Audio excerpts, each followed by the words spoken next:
This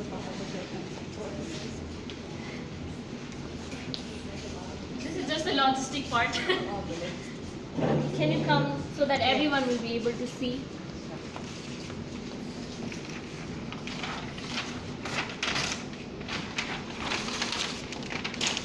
Okay, I'm ready. Good afternoon, everyone.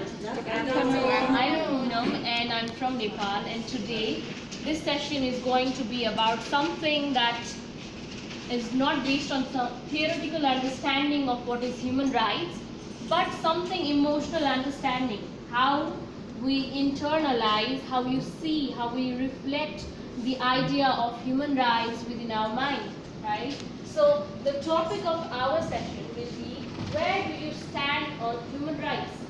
And the objective of this session would be to stimulate discussion about the views of people from different position of human rights. If you see all around us, there is so much of diversity among us. We stand in different position in terms of different dimension, right? So here we will not be discussing what the standards of human rights would be, what are the ideals of human rights, but we will be reflecting ourselves, how we feel and how we understand.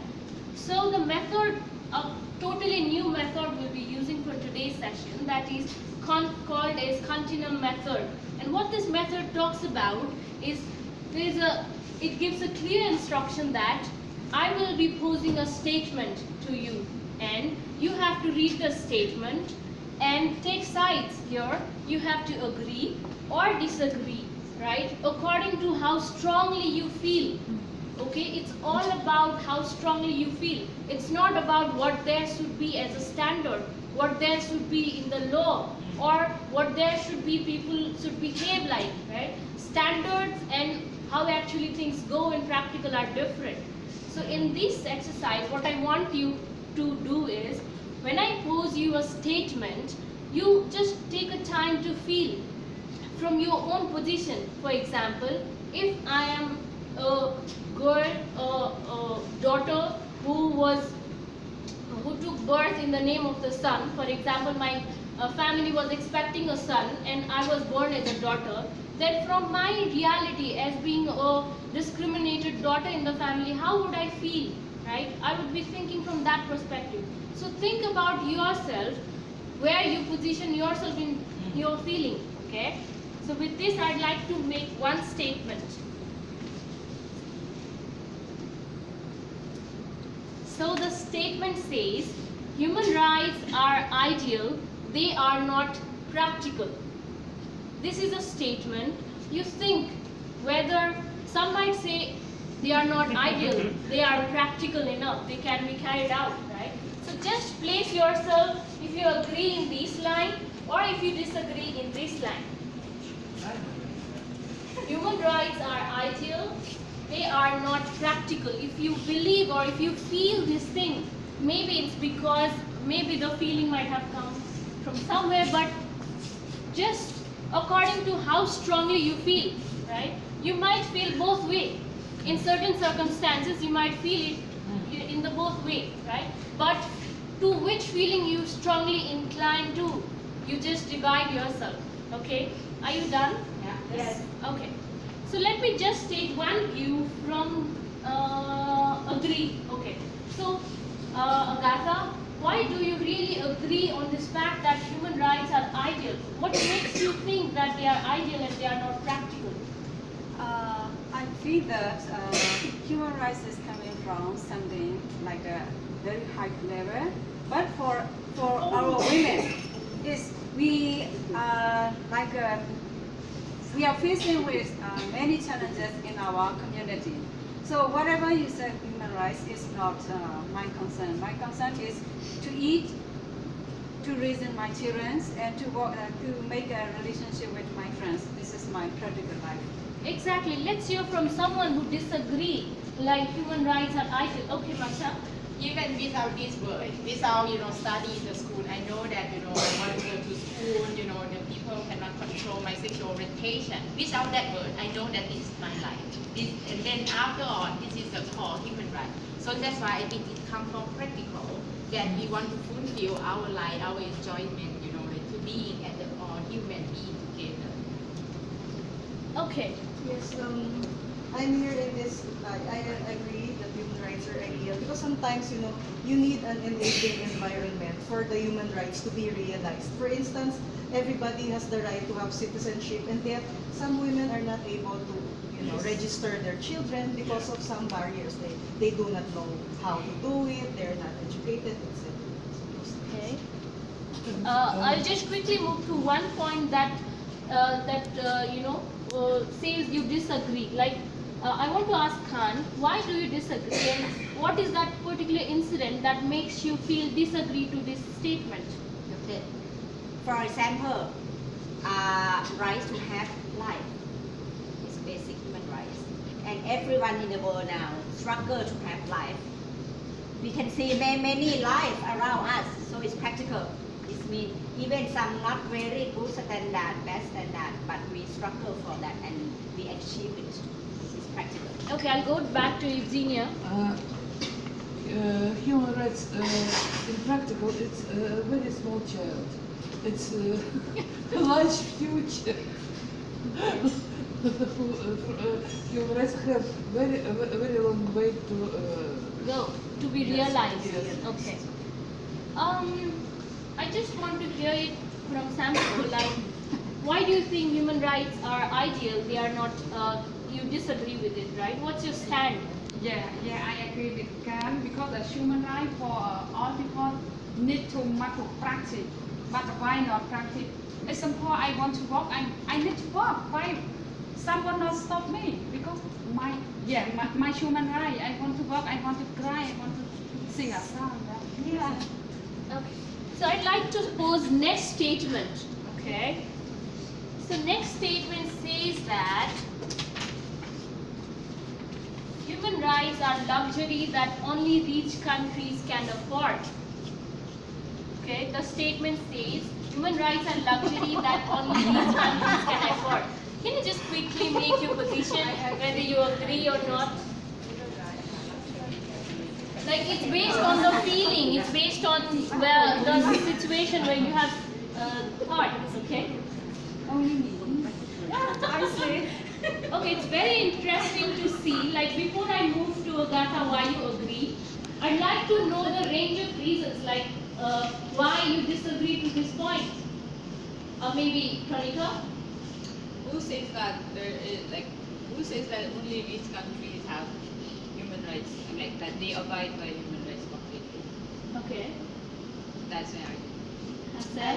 I also disagree with this statement because in many poor countries we have see people who realize their potential, and women also could realize their potential because, for example, we also from the country who is in the 10 countries of poorest in the world. Okay. I'd like to hear you from me. Because every people when we born, she have right to she have identity, the right to living. Like that. So it doesn't have anything to do with the richness or poorness of the All country. people have rights from his own. Okay, Rawson? So I disagree because that many developing countries and poor countries have very good developed institutions for promote human rights. Can I add one more? Yeah, please. Both rich country and poor country, they network, they help each other. And even in the very poor country, I can feel and saw some movement from the crowd to struggle for human rights. Okay. So I'd like to ask if you have certain points that defies the opinions of these people. You mentioned something is maybe correct for only some Context. only some person, like a rich person or whoever. But for when I compare with my country and Geneva, the human rights of access to human rights is quite different between our two countries. So when we deeper down the situation of the countries. Our country is like a very least developed countries, and also majority of the population are very poor, so they cannot afford, they cannot afford whatever human rights said, even in the written in a very beautiful paper, but we cannot access the human rights. So I disagree that human rights are largely. I agree. You agree. So I think Joko has something to I make agree on this. because he disagrees and stand on the line at the end. Okay, I'm disagree with the statement because I think every people in the world have the human rights. So not only in the rights country, but in all the world. Okay, you think, right, that means you're setting a standard, but whenever you see the context around you, whenever you see the society around you, Yes. what do you feel? Is it in practice Okay, that human rights are, do you see in practice only the people from the rich countries are being able to give the facilitation or something? Yes, yes. Sometimes in the country have more assistance. So you agree, right, to some extent? Good assistance. You agree? So if you agree, you can also change your position. Can I say that? Matcha and Nalre. One second. Right to life, right to reproductive health, and right to enjoy life is not luxury. If it is luxury, everyone need to be luxury. It's not depend on rich or poor, but the Okay, great. Yeah. Tranika?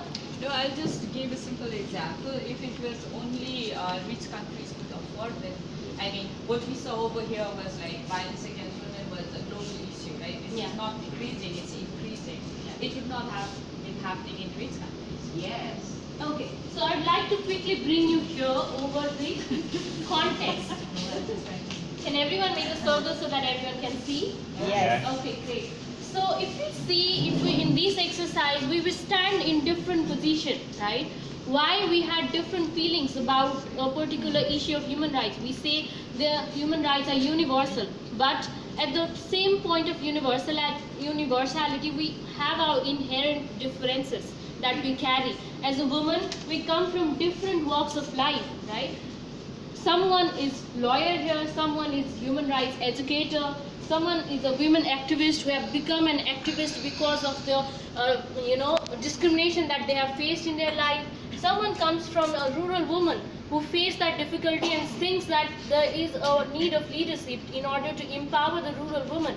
So the perception that a person who is leading rural woman differentiate from a person who is working for the woman with disability, right? It is because we all have our own context, we all have our own reasons how do we take human rights, and maybe we are backed off with some kind of strong evidences. Maybe it is our experiences, maybe it is our work that is enabling us to feel that way, maybe it is our the relationship with the bureaucracy, relationship with the other power points where we can argue or where we can defend about our human rights.